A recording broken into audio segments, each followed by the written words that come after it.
Her name was Nora Whitfield, and she learned early that being left out didn't always come with slammed doors or raised voices. Sometimes it arrived softly like a canceled plan, a forgotten invite, a sentence that ended too quickly. The night before Nora's housewarming, her phone lit up on the kitchen counter while she was arranging flowers she'd cut herself that afternoon. "We'll skip it. Your sister just moved to."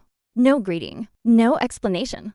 Just the message sitting there, like a period at the end of a long sentence she'd been reading her whole life. Nora didn't reply right away. She finished lighting the candles, stepped back, and took in the room she'd built piece by piece. The oak table she'd restored stood steady beneath the window. The walls were warm with evening light. She smiled, blew out the candles meant for guests who wouldn't come, and locked the door.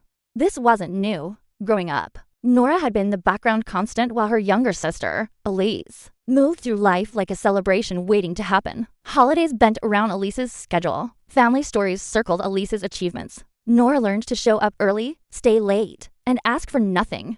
When Elise danced, the whole family came. When Nora won a regional science award, her mother said, "That's nice, can you help Elise practice later?" It wasn't cruelty, it was omission. And omission, repeated long enough, became instruction by her 20s. Nora had stopped expecting recognition. She focused on building things instead: her career, her home, her independence. She told herself that love looked different for different people, that quiet didn't mean unimportant. Then came the housewarming text. Something shifted, not sharply, not painfully, more like a door closing inside her chest, gentle but final. Nora realized she had been interpreting a pattern as coincidence for years. This wasn't bad timing. It was design. The next morning, she opened a notebook and drew a line down the middle of the page. On one side, she wrote the names of people who always showed up. On the other, those who never did. The second list was longer than she expected. Instead of calling her parents, she sent invitations to friends who had eaten alone at holidays, to a cousin no one remembered to invite, to her aunt who was always asked to help but never to sit. She didn't explain. She didn't justify. She simply opened her door. That night, laughter filled the space her family had declined. Plates passed hand to hand. Stories overlapped. No one compared achievements. No one apologized for existing. Every chair was filled. A week later, Nora's phone buzzed nonstop. Missed calls, messages. Her parents had seen photos online, heard comments, realized they'd been absent from something that mattered. "You didn't tell us," her mother said when Nora finally answered. "I invited you," Nora replied calmly. "You said no." Silence followed, thick, uncomfortable, honest.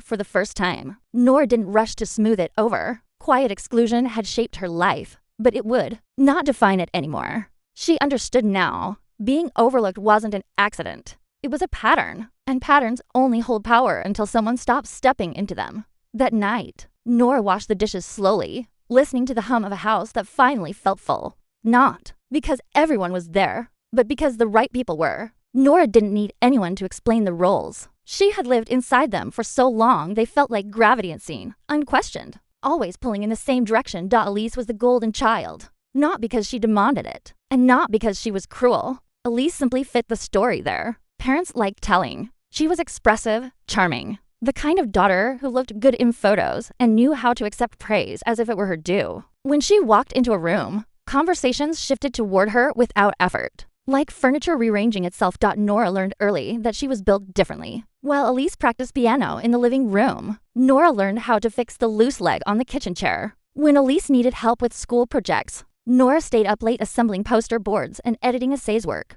That was never mentioned during family dinners. Their parents called it being reliable, said it with pride, as if reliability were a trait you were born with instead of something shaped by necessity. At birthday parties, Elise received gifts that sparkled. Nora received envelopes with practical things: gift cards, planners, tools. "You like useful stuff," her mother would say. Nora nodded, because disagreeing only created awkwardness that no one wanted to manage. The difference was subtle enough to deny. If anyone asked, their parents would say they loved both daughters equally, and maybe they believed that.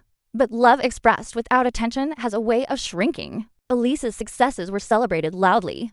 Nora's contributions were absorbed silently, folded into the household like air, essential, invisible. When Nora left for college on a scholarship, the goodbye was quick. Elise's departure 2 years later involved a dinner, photos, and tears. Nora watched from the edge of the room, already learning how to stand without being anchored to anyone else's emotions. She became the builder, not just of furniture or plans or careers, but of stability.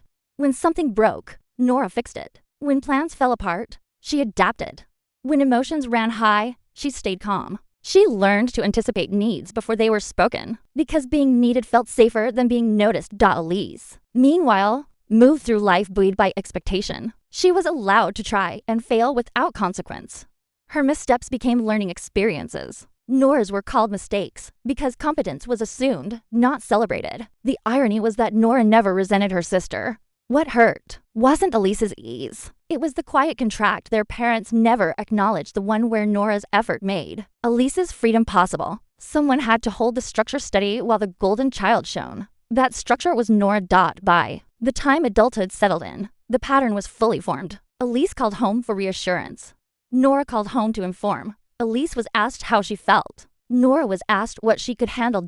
And still, Nora stayed. She believed that being essential would eventually turn into being valued. It didn't. The housewarming cancellation wasn't a shock. It was confirmation. Proof that no matter what she built, no matter how solid or generous or thoughtful, it would always be secondary to whatever moment Elise happened to be living. That realization didn't arrive with anger. It arrived with clarity. Esther's Nora finally understood that she had been the invisible builder of a family narrative that never planned to center her. And builders, she realized, are always expected to keep building until they stop.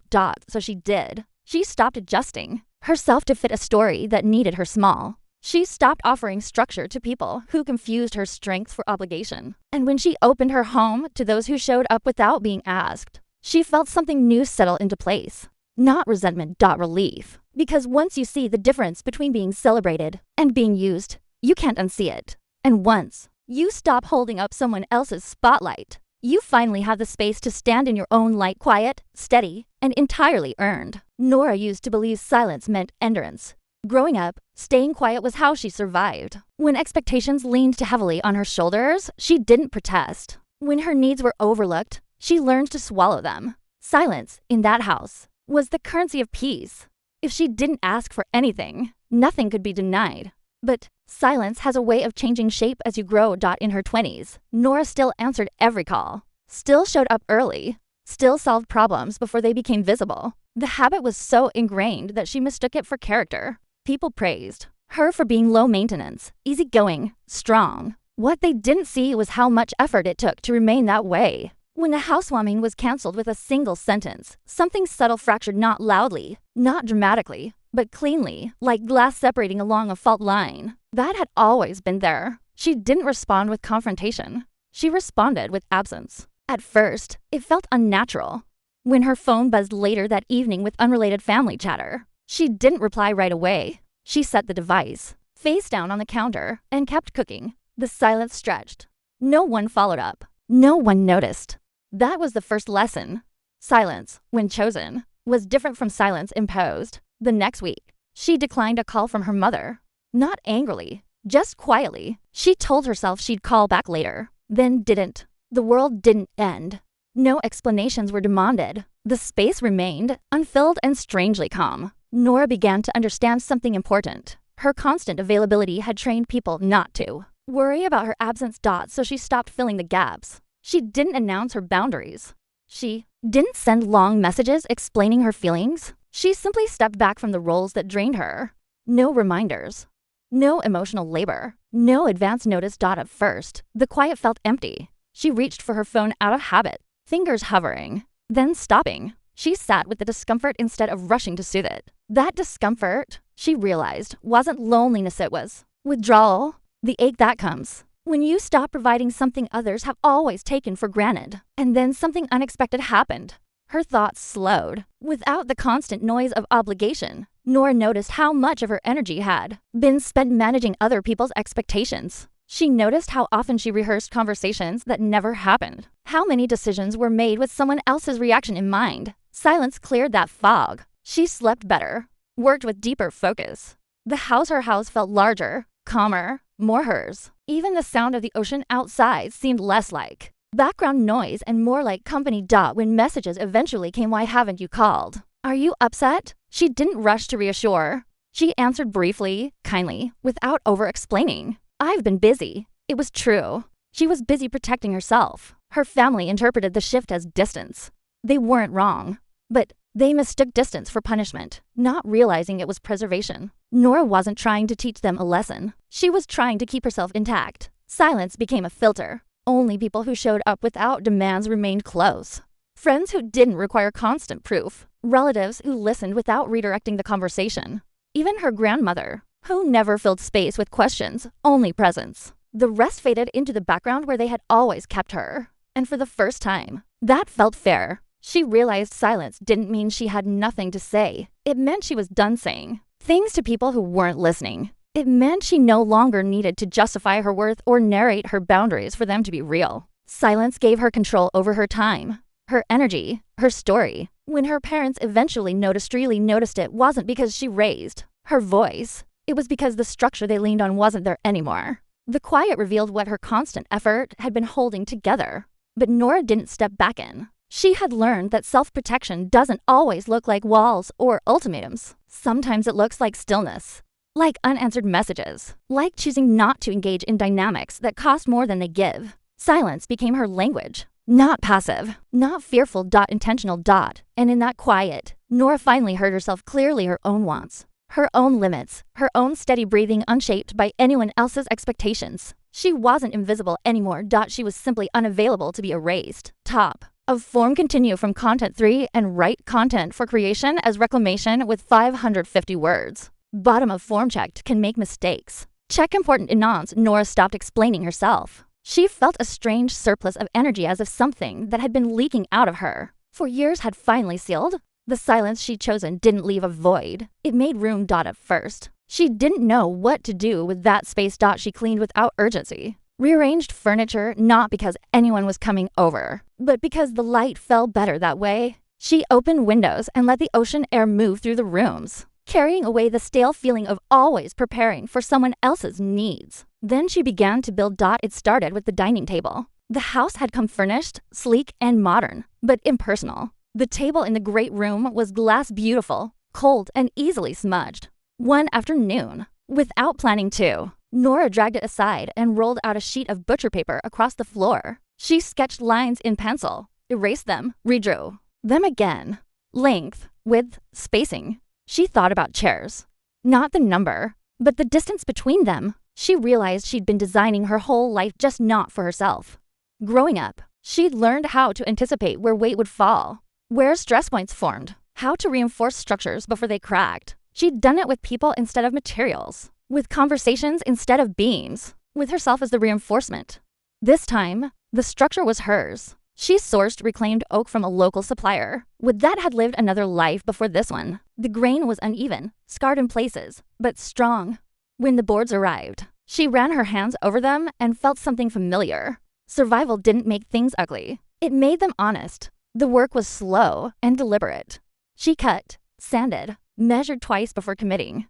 There was no one watching, no one to impress. If she made a mistake, she corrected it without shame. The process felt radically different from how she'd lived before. No urgency, no apology. As the table took shape, so it did something inside her. Each joint she reinforced felt like reclaiming a boundary she'd never been allowed to set. Each clean edge felt like clarity. When the legs finally stood firm and level, she stepped back and laughed, not from pride, but relief. It held. Creation, she realized, wasn't about productivity. It was about authorship. She didn't stop with the table. She built shelves next, lining the walls with space for books she loved but had never displayed. She framed photographs that had lived in her phone for years, quiet moments, empty beaches, a cup of coffee at sunrise. No family portraits curated for appearances, just evidence of a life she actually lived. Friends noticed the change before she said anything. "This place feels different," one of them said, running a hand along the oak surface. "Grounded."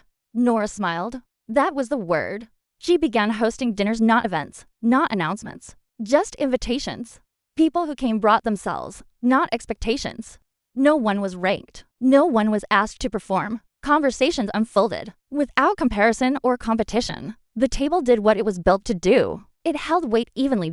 And slowly, Nora understood the deeper truth. She wasn't creating things to fill the absence her family left. She was creating to mark where she stood now. Every object carried intention. Every space reflected choice. Reclamation didn't require confrontation. It required commitment. By building something tangible, she rewrote the narrative that had followed her since childhood, the one that said she existed to support, to stabilize, to disappear behind what others needed. Here, her work was visible, useful, complete. When her phone buzzed with a message she didn't answer, she didn't feel guilt. She felt anchored. When memories surfaced, they didn't pull her backward. They reminded her how far she'd come. Creation had become her proof, not to them but to herself. She had taken what was once used to raise her quiet, her patience, her steadiness, and reshaped it into something solid, something that couldn't be overlooked. Asterisk something that would remain long after the silence settled. And for the first time, Nora didn't feel like she was waiting for permission to exist. She had already built the space where she belonged. Top of form first dinner round the oak table wasn't planned as a declaration. Nora didn't sit down intending to replace anyone. She simply invited the people who had already been showing up in quiet, unremarkable ways for years. They arrived without ceremony. A friend from work who always remembered to check in after long weeks. A neighbor who returned her packages when she was out of town. Her cousin Lena, who had learned early how to exist on the margins of their family without becoming bitter. And her grandmother, whose presence was steady enough to feel like a hand. At the small of Nora's back, no one asked why her parents weren't there. That, more than anything, told Nora she had chosen well. The evening unfolded slowly. Food was passed without commentary. Laughter came in soft waves, not sharp bursts designed to be heard. When someone spoke, they were listened to, not redirected, not measured against another story. For the first time in her life, Nora wasn't managing the room. She didn't track who needed attention or whose feelings might bruise. She didn't preemptively soften her opinions or swallow her reactions. She sat back, ate, spoke when she wanted, and let silence land where it belonged. The difference was profound. In her family of origin, love had always come with conditions: availability, flexibility, usefulness. It was given generously to those who reflected well on the group and rationed to those who didn't. Obligation masqueraded as closeness. Loyalty was measured by compliance. Here, none of that existed. Her grandmother noticed first. "This is what a table is supposed to feel like," she said quietly, resting her hand on the wood. "No one's performing." Nora nodded. The words settled deep. Over the weeks that followed, the pattern repeated. These people showed up without reminders. They celebrated her work without comparison. When she was tired, they didn't ask her to push through. It was enough that she was there. And when she wasn't, they didn't punish her absence. That was the revelation. Chosen family didn't require constant proof. Meanwhile, the distance with her parents grew more obvious, not because Nora created it, but because she stopped bridging it alone. Conversations felt transactional when they happened at all. Questions were vague, updates sparse. The effort imbalance, once invisible, now stood exposed. Nora didn't confront it. She simply invested elsewhere. She realized that blood had taught her endurance, but chosen family taught her reciprocity. One had trained her to give without asking. The other invited her to exist without earning her place. Letting go of biological obligation wasn't an act of rejection. It was an act of alignment. She no longer mistook shared history for shared values. When holidays came, she didn't wait for an invitation that might not arrive. She planned ahead, sent messages to the people who mattered, and built traditions that felt intentional rather than inherited. There was grief in that choice, but it was clean grief. Honest grief. Not the chronic ache of hoping people would become something they never had been. One evening, as they lingered over tea long after dinner had ended, Nora looked around the table. The oak surface bore the marks of use, now scratches, water rings, the evidence of life. She realized she didn't miss the approval she once chased. What she had gained was better. She had found a circle where love wasn't extracted through obligation, but offered through presence. Where care moved both ways. Where she could step forward or back without consequence. Chosen family didn't erase her past. It freed her from repeating it. And in that freedom, Nora finally understood. Belonging isn't inherited. It's built carefully, consciously, and together. Nora didn't plan for the truth to become visible. She wasn't interested in exposure, vindication, or the sharp satisfaction of being proven right. After years of being overlooked, the last thing she wanted was a spotlight that required explanation. What she wanted was consistency between who she was privately and how she existed in the world. The truth surfaced anyway. It began quietly, the way most real things do. A photo from dinner appeared on a friend's social media page. The long oak table, candles low. The ocean dark beyond the glass. The caption was simple: grateful for spaces where everyone is welcome. No names were tagged. No context was added. People noticed, not because it was dramatic, but because it felt grounded. The image didn't scream celebration. It radiated calm. Comments followed slowly, then steadily. This looks peaceful. That table is beautiful. This feels intentional. Nora didn't respond to any of them.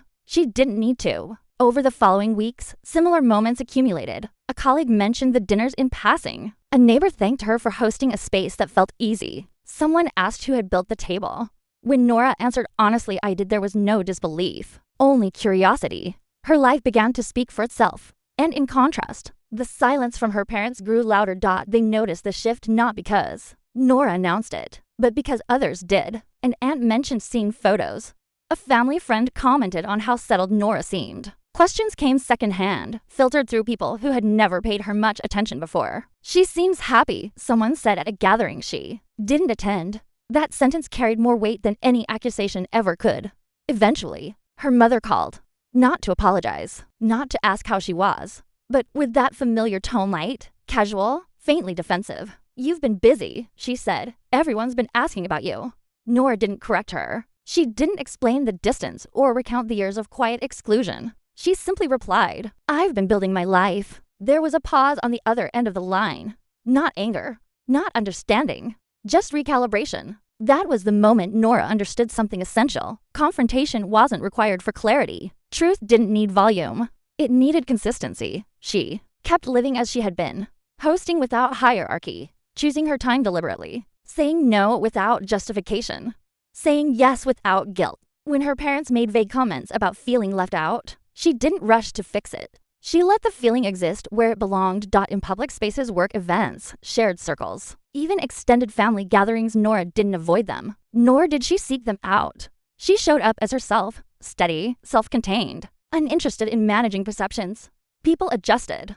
Some leaned in, some drifted away. A few tried to reframe the narrative, suggesting misunderstandings, timing issues, everyone doing their best. Nora didn't argue with those versions. She simply didn't participate in them. The contrast became unmistakable. Where there had once been a quiet, reliable presence absorbing responsibility, there was now a woman whose absence revealed exactly what she used to hold together, not through accusation, but through subtraction. That was the public truth. Not spoken, but demonstrated. Her parents eventually realized they couldn't access the version of Nora they remembered, not because she was angry, but because she no longer existed. The role had ended. The labor had stopped. The structure had been rebuilt elsewhere. And the world, observing from the outside, didn't see rebellion. It saw coherence. There were no dramatic scenes, no ultimatums, no declarations. Just a life aligned so clearly with its own values that the discrepancies around it became obvious. Nora understood then that public confrontation invites defense. Public truth invites recognition. One demands attention. The other earns it. By choosing the latter, she protected her peace and preserved her dignity. She allowed the narrative to correct itself not through force, but through evidence. And in doing so, she learned that sometimes the most powerful statement isn't what you say. When everyone is watching. It's how you live when you stop explaining yourself at all.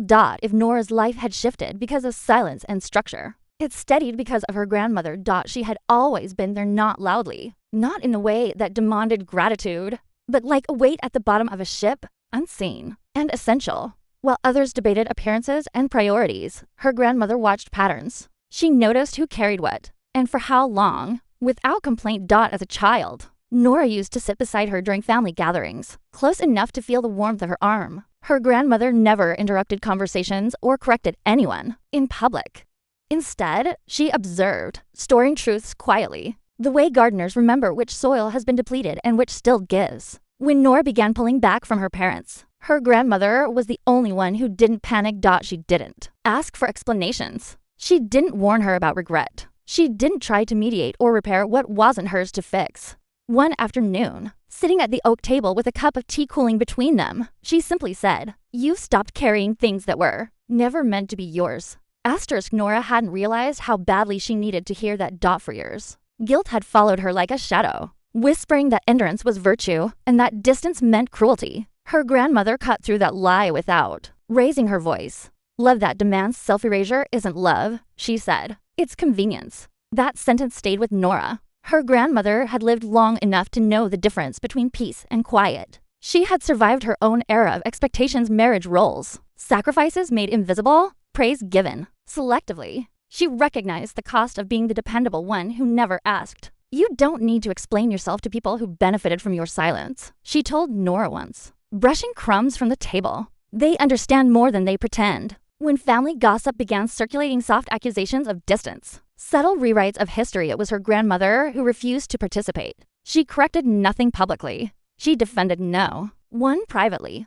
When asked why Nora wasn't around as much, she answered simply, she's living well. That response unsettled people more than any confrontation could have, because it suggested that Nora hadn't withdrawn out of spite. She had moved forward. The grandmother's role wasn't to take sides, it was to hold the line of truth steady, while others wavered. She didn't validate bitterness. She validated clarity. She reminded Nora that boundaries didn't require cruelty to be legitimate. One evening, after another vague message from her mother sat unanswered on Nora's phone, she asked her grandmother if she thought she was being too harsh. Her grandmother smiled gently. Harsh is yelling, she said. Harsh is manipulation. What you're doing is choosing not to lie about what you can give. She sipped her tea and added, that makes people uncomfortable because it removes their illusions. That was the anchor.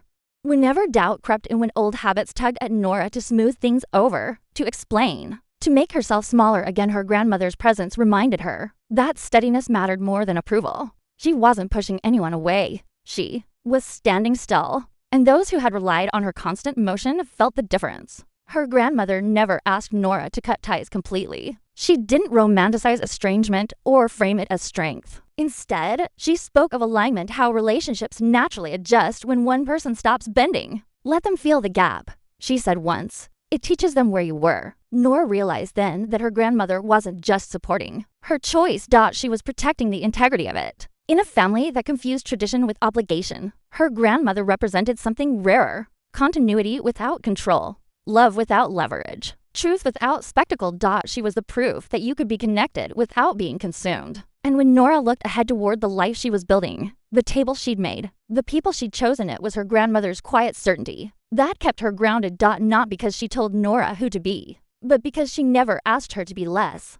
Once Nora stopped explaining herself, the noise changed. It didn't disappear all at once. At first, it only softened. Messages became shorter, questions less direct. Then came the familiar hooks, cast carefully, as if nothing had shifted at all. A casual "Are you coming by this weekend?" A forwarded family update with no context. A photo from years ago, sent without commentary, like an invitation to step back into an old role. Before, those moments would have pulled her into long, circular conversations, defending decisions, clarifying intentions, reassuring people who had never reassured her in return. Arguments used to feel unavoidable, like the price of autonomy. Now, they simply didn't happen. Nora learned that boundaries didn't require confrontation to exist. They functioned best when they were consistent, unadorned, and boring. No speeches, no lists of grievances, just choices, repeated calmly. When her mother asked why she hadn't responded right away, Nora didn't apologize. She said, "I wasn't available," and left it there. The silence afterward was heavier than any fight they'd ever had. It became clear how much of the family's dynamic had depended on Nora, filling the gaps, soothing discomfort, translating feelings, carrying explanations no one else wanted to hold. Without that labor, conversations lost their momentum. Questions trailed off. Tension had nowhere to attach. Her parents tried new angles. Concern, dressed as care. "We're worried about you," her father said once, his voice cautious, as if testing unfamiliar ground. "You've been distant." Nora nodded. "I've been focused." He waited for more. She didn't offer it. There was no anger in her restraint, just accuracy. The shift confused them. They were used to debates they could win by endurance, used to explanations they could reinterpret. Boundaries gave them nothing to negotiate. When invitations came, Nora answered only if she intended to go. If not, she declined without elaboration. No guilt softeners, no promises of future availability, just no. At first, the responses were met with disbelief, then irritation, then a quiet recalibration. Her mother tried once more to pull her into a familiar script. "I don't understand why you're doing this," she said, her tone brittle. "We're your family." Nora breathed in slowly. "I'm not doing anything to you," she replied. "I'm choosing what I can participate in." The distinction landed hard. Arguments rely on the assumption that someone owes an explanation. Boundaries dissolve that premise entirely. Nora wasn't trying to convince anyone. She wasn't trying to be understood. She was simply acting in alignment with herself. The change was subtle but absolute. There were moments of temptation times when a sharper reply sat on her tongue, when old resentment threatened to resurface. But she noticed that anger demanded engagement, while boundaries required only follow-through. And follow-through was easier. She stopped correcting misinterpretations. If someone misunderstood her distance, she let them. If they framed her absence as selfishness, she didn't rush to disprove it. People who benefited from her constant availability struggled most with the new quiet. The family. Gatherings that did happen felt different. Nora no longer positioned herself for comfort or approval. She arrived late, left early, spoke when she had something to say, listened without fixing. When tension surfaced, she didn't rush to smooth it over. She let it exist. It startled everyone. Her grandmother noticed first. "They're realizing you won't rescue the mood anymore," she said afterward, stirring sugar into her tea. "That's why it feels awkward." Nora smiled faintly. Awkwardness, she realized, wasn't dangerous. It was simply unfamiliar to people used to being managed. Over time, the pressure to engage faded. The messages slowed. The emotional tests lost their urgency. Without argument, there was no fuel. And in the space where constant explanation used to live, something else took root. Calm. Nora slept better. Her thoughts felt clearer. Decisions came without the echo of imagined objections. She no longer rehearsed conversations in her head, preparing defenses no one had formally requested, but always seemed to expect. Boundaries didn't fix her family. They freed her from trying to. That was the quiet revolution.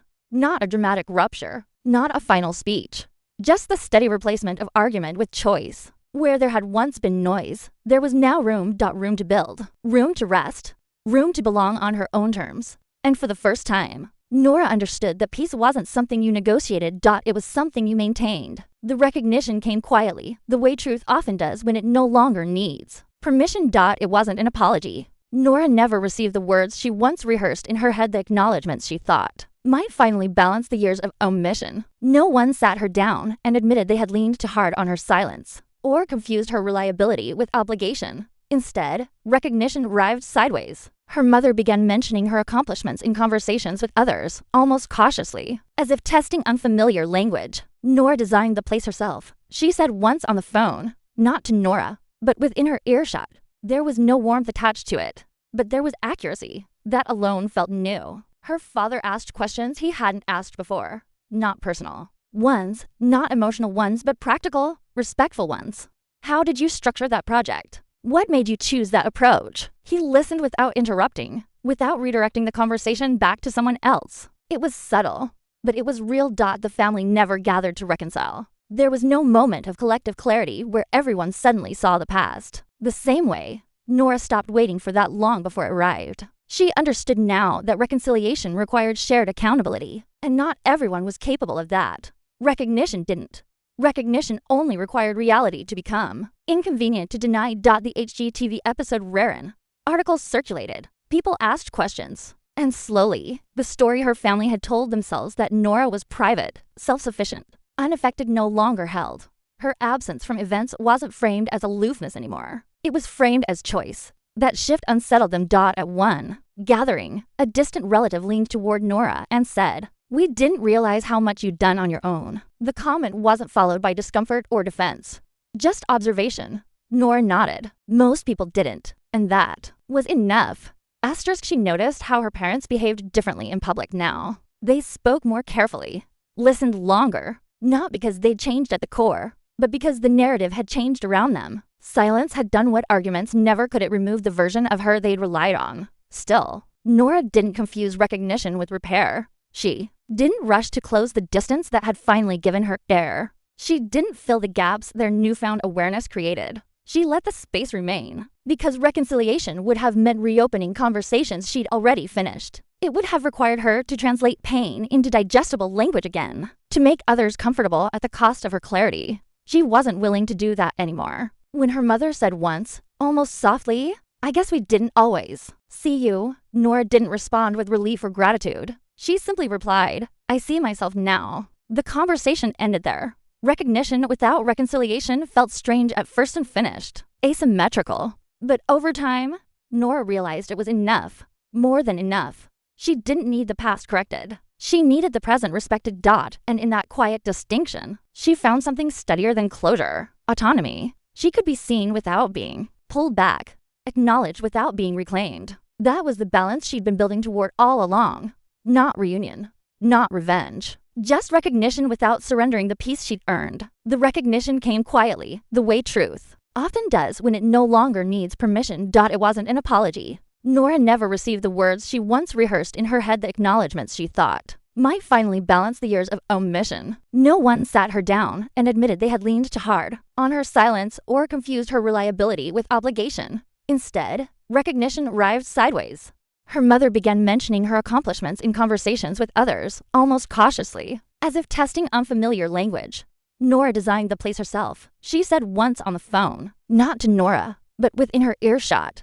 There was no warmth attached to it, but there was accuracy. That alone felt new. Her father asked questions he hadn't asked before. Not personal ones, not emotional ones, but practical, respectful ones.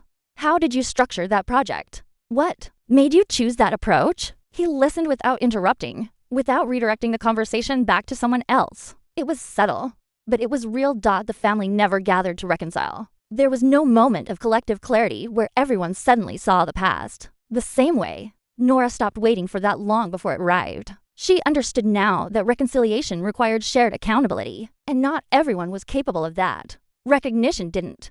Recognition only required reality to become inconvenient to deny. The HGTV episode Rarin. Articles circulated. People asked questions. And slowly, the story her family had told themselves that Nora was private, self-sufficient, unaffected no longer held. Her absence from events wasn't framed as aloofness anymore. It was framed as choice. That shift unsettled them. At one gathering, a distant relative leaned toward Nora and said, "We didn't realize how much you'd done on your own." The comment wasn't followed by discomfort or defense, just observation. Nora nodded. Most people didn't, and that was enough.